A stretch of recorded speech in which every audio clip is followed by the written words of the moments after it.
કેમ છે યાર? હું મજામાં. તું કહે શું ચાલે છે? બધું મસ્ત. પણ આજે એક ખાસ વાત યાદ આવી છે જે હું તને પૂછવા માંગુ છું. કઈ ખાસ વાત? આજે 23 ઓગસ્ટ છે ને? તને ખબર છે આ દિવસ આપણો ભારત માટે કેમ ખાસ દિવસ છે? હા, 23 ઓગસ્ટ 2023 ના રોજ ચંદ્રયાન 3 ના વિક્રમ લેન્ડરે ચંદ્રના દક્ષિણ ધ્રુવીય પ્રદેશની નજીક સફળ સોફ્ટ લેન્ડિંગ કરી હતી. તો આ લેન્ડિંગ સાઇટનું નામ શું હતું? શિવ શક્તિ પોઈન્ટ.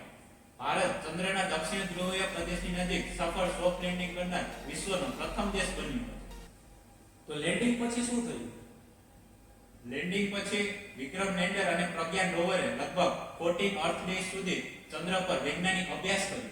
તો આ 14 દિવસ દરમિયાન શું મહત્વપૂર્ણ વૈજ્ઞાનિક માહિતી મળી?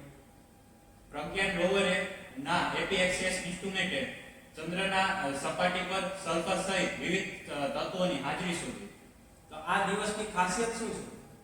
ચંદ્રયાન 3 ની સફળતાની આ ઐતિહાસિક યાદમાં 23 ઓગસ્ટને નેશનલ સ્પેસ ડે તરીકે ઉજવવામાં આવે છે.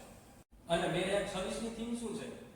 ટુવર્ડ્સ વિકસિત Bharat, innovating, collaborating and aspiring to global space leadership.